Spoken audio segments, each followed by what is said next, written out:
나는 대한민국 예비역병장이다. 안녕하십니까?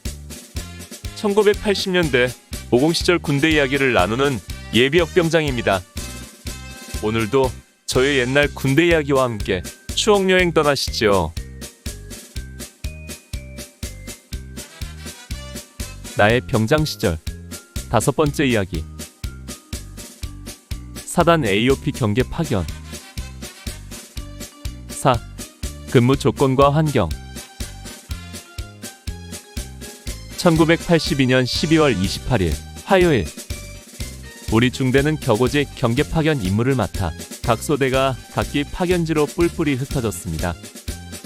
우리 화기소대는 작은 인원임에도 또다시 반으로 나뉘어 총1분대와 총2분대, 사총 인원 등 10여 명은 사단 AOP로 가고, 나머지 포분대와 총2분대, 3총 인원은 도촌이 자동화 사격장으로 흩어졌습니다.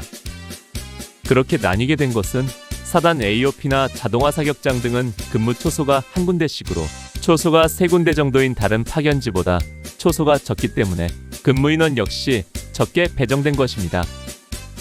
이번에 사단 AOP에 파견된 인원은 선임하사 방중사와 우리 총1분대장 김하무기 하사, 그리고 소대장 전령 최하무기 일병과 1총, 2총, 4총 요원 9명 등 모두 12명이었습니다. 그 중에 내 사수인 최병장과 내 탄약수인 허일병이 각각 말년휴가와 첫 휴가를 떠나서 처음 AOP에 올라간 인원은 선임하사 포함 10명이었습니다. 그러나 이 인원은 며칠 안 되어 변동이 되는데 그 이야기는 다음에 하도록 하겠습니다. AOP에서 우리 파견부대가 경계 근무해야 할 초소는 건물 옥상에 있는 대공초소 한 군데로 단출했습니다. 이 초소 한 군데에서 주간에는 단초, 야간에는 복초로 운용했지요. 총원 중에서 근무 인원은 우선 선임하사를 제외하고, 또 전역을 앞둔 말년병장인 1총 사수 최병장은 말년휴가에서 복귀한 뒤에도 완전 근무열애를 시켰습니다. 그리고 2총 사수 손병장이 취사병을 전담하면서 근무에서 배제시키므로 근무 인원은 총 9명이었습니다.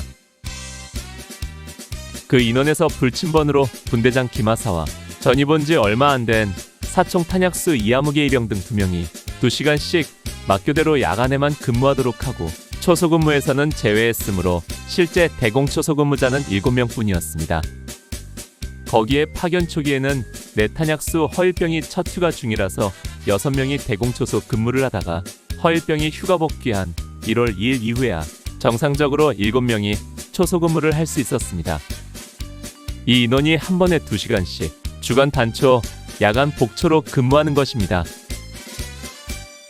그렇게 근무를 편성하면 24시간 동안에 한 사람이 하루에 3번 또는 4번씩 근무를 하게 되어 하루 6시간에서 8시간 정도 근무해야 했습니다. 그러나 이 정도 근무 스케줄은 그동안 격오지 파견을 돌이켜볼 때 다른 곳에 비해 근무 조건은 좋은 편이었습니다. 내가 처음 나갔던 사단 병참대 3종 창고의 경우 초소가 3군데였고 주간 단초, 야간 복초로 운용했었습니다. 이때 우리 화기소대만 파견을 나갔는데 초소 근무 가능 인원이 14명에 불과해서 야간의 경우 한 번에 6명씩 해서 2시간마다 막교대를 해야만 했었습니다. 두 번째 파견인 병기과에도 3군데 초소를 운용했는데, 이때는 그나마 소총소대인 2소대에 우리 화기소대 총1분대가 배속되었기에 근무 인원이 많은 편이었습니다. 그러나 그 당시 말년병장들이 많았고 이런저런 이유로 열애 병력들이 많아서 근무 시간은 하루 24시간 중 8시간에서 10시간 정도 되었습니다. 따라서 그때에 비하면 이곳 AOP에서의 근무는 양호한 편인 것이죠. 이곳 근무 조건 중 또 하나 좋은 점이 있다면 초소와 숙소의 거리가 짧다는 것입니다. 지하층에서 계단만 2층 올라가면 초소였기 때문입니다.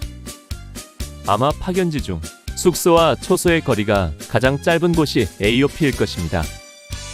그동안 내가 경험했던 병참대나 병기과의 경우 초소가 5분에서 10분 정도 걸어가야 도착할 수 있었고, 따라서 근무 준비를 하고 이동하여 교대하기 위해 20분 빨리 일어나야 했고, 교대를 하고도 같은 거리를 이동하여 복장 해제하고 취침에 들어가려면 또 20여 분이 소요되었습니다. 따라서 야간 근무의 경우 2시간 맞교대를 한다 해도 실제 취침 시간은 1시간 정도밖에 안 되었는데 이곳에서는 근무 준비하고 이동하여 교대하는데 5분이면 충분했습니다. 그러나 반대로 악조건이 있었습니다. 가장 큰 문제는 근무 환경이었습니다. 때는 1년 중 가장 추운 겨울이었습니다. 이런 날씨에 산능선에 불쑥 솟아있는 AOP 대공초소는 그야말로 북풍한설이 몰아치는 시베리아 같았습니다.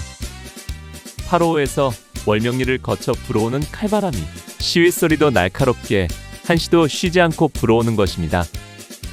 거기에 눈발이라도 날리는 날이면 그야말로 동태가 되기 일보 직전까지 되곤 했습니다. 간이로 엉성하게 지어진 초소막은 있으나만 하였습니다. 앞이 트여 있어 보호는커녕 바람막이조차 전혀 되지 못했습니다. 우리의 근무가 주로 청각과 시각을 통한 감시이기 때문에 밀폐된 공간 안에서는 근무할 수 없었습니다. 따라서 우리는 옥상 위의 강추위에 노출된 채 근무를 할 수밖에 없었던 것입니다. 1983년 1월은 유난히도 추웠습니다. 이곳 AOP는 한낮에도 영하 10도 이하로 떨어지는 날이 많았고 1월 9일에는 낮 최고 기온이 영하 15도, 다음 날인 10일에는 영하 18도였습니다. 낮 최고 기온이 그 정도면 밤 기온은 영하 20도 이하로 떨어졌고 파견 말년이었던 1월 22일에는 한파경보가 내려 최저기온 영하 25도를 찍었습니다. 그러나 공식적인 기온과 몸으로 느껴지는 체감온도는 또 다릅니다.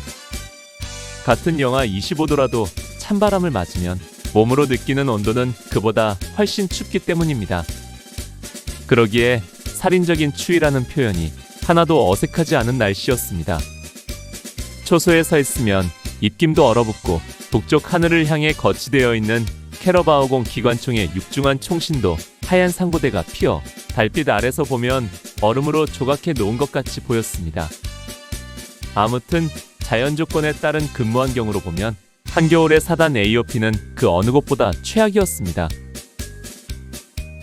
그러나 내가 체험해보지는 못했지만 반대로 한여름의 AOP 파견은 아마 천국이 따로 없을 것입니다. 산등성이니 기온도 낮을 것이고 또 8호 강바람이 불어오면 얼마나 시원하겠습니까? 그 좋은 날 다 놔두고 최악의 조건인 한겨울에 파견을 나온 우리들이 불행한 것이겠지요. 오늘 추억여행에 함께 해주셔서 감사합니다. 다음 이야기를 기대해주시고 구독과 좋아요 부탁드립니다. 항백